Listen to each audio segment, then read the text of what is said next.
The air was warm and sticky, just like summer nights should be. My older brother Sam kicked a soccer ball against a brick wall. Thump, thump, thump. My little sister Lily was on the swings, giggling as she tried to touch the sky. It felt like the perfect night. We were waiting for our new friend, Alex. Alex had just moved into the house at the end of our street. We were excited to show Alex our favorite park. It wasn't a big park, just a small patch of green with a rusty slide and a set of swings, but it was our park. Soon, Alex arrived, breathless and smiling.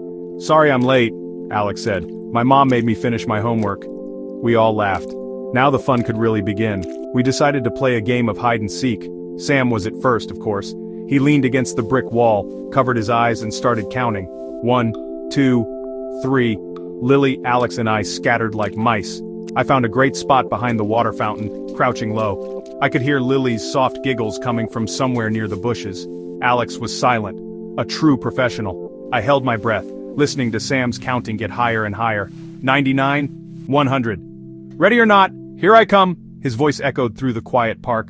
A thrill shot through me. The game was on. It was just a simple game, or so I thought. I had no idea that someone else was watching us play, someone who wasn't part of our game at all. I stayed perfectly still behind the fountain. My heart was pounding, the stone cold against my back. That's when I saw him, not Sam, a man, half hidden by the shadows under a tree. He just stood there, watching us. I felt a chill creep up my spine. His baseball cap hid his face, but I could feel his eyes on me. Sam found Lily first. Her giggles gave her away. I stayed hidden, eyes darting between Sam and the man under the tree. My fun faded, replaced by a knot of worry. I knew I didn't want to play with him. I finally gave up my hiding spot and ran back to the base. "You're it," Sam said, tapping my shoulder. But I didn't care about the game anymore.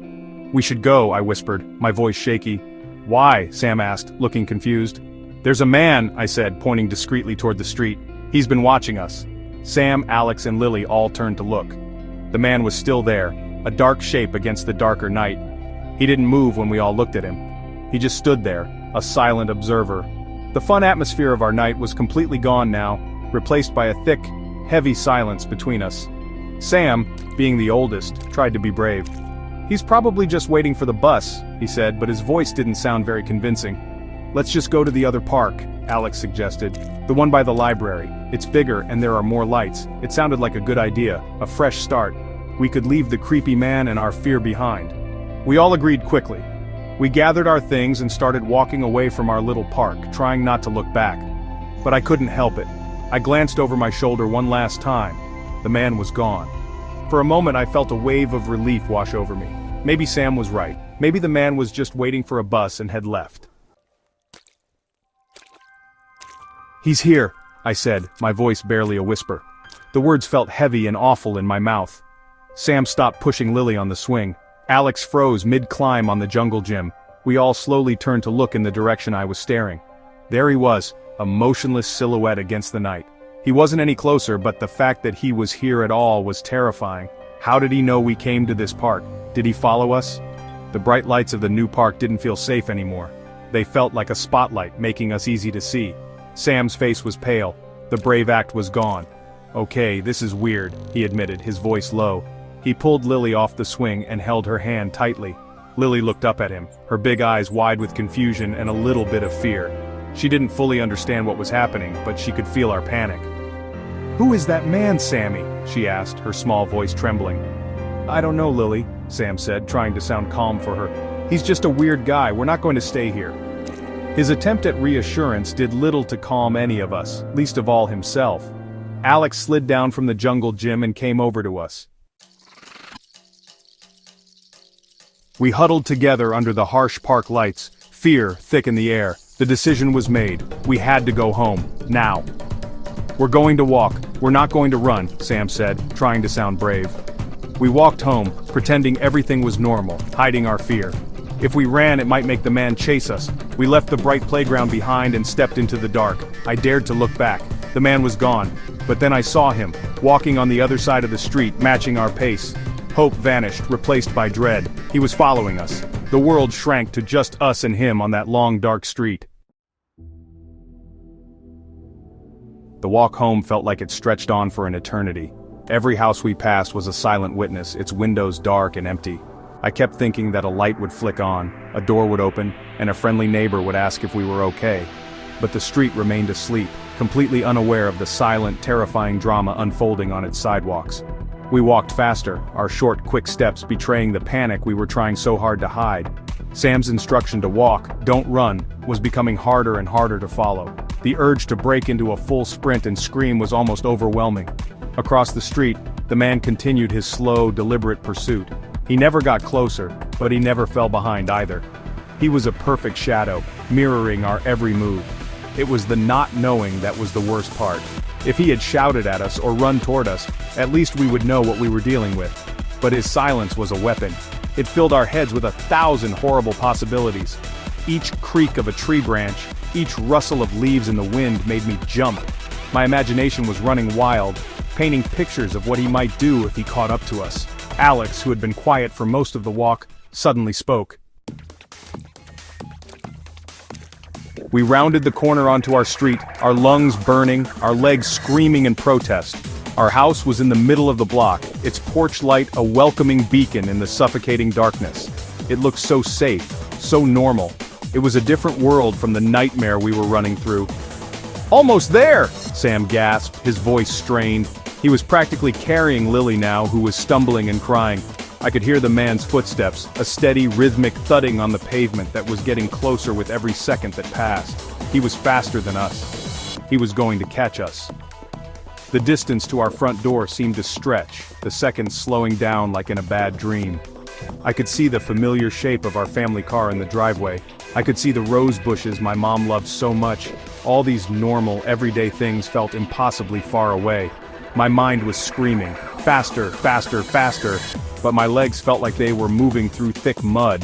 The air was cold in my throat. I risked one last terrified glance over my shoulder. He was so much closer now.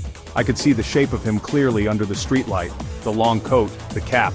I still couldn't see his face, but I didn't need to. The faceless shape was more terrifying than any monster I could imagine. Panic gave me a final burst of energy. We scrambled up the driveway, our feet slipping on the smooth concrete. Sam fumbled with the keys, his hands shaking violently. Come on, he muttered, trying to fit the key into the lock. The sound of the footsteps behind us stopped. I held my breath, turning to look. The safety of the hallway felt unreal. For a moment we just stood there, gasping for air, our bodies trembling uncontrollably. The sudden silence was almost as scary as the sound of the footsteps. My heart was hammering against my ribs so hard I thought it might break. Alex, who had been so brave, slid down the wall to the floor, burying their face in their knees. Lily was sobbing into Sam's shirt, her small body shaking with each cry.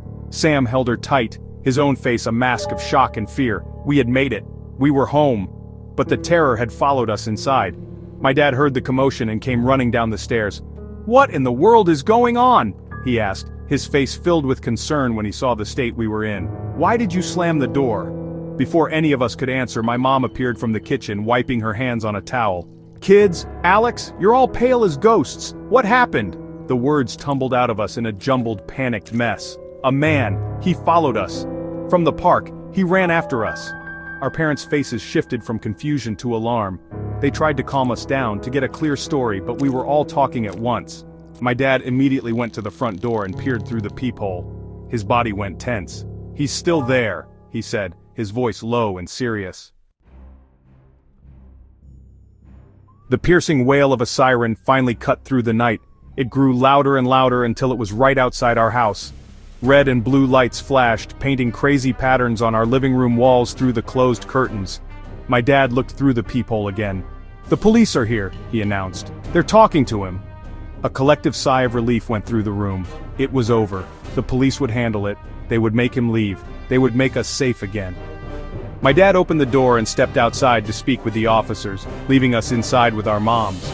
A little while later, a police officer came inside to talk to us. She was kind and had a gentle voice. She asked us to tell her exactly what happened from the very beginning. We told her everything. About the first park and the man in the shadows.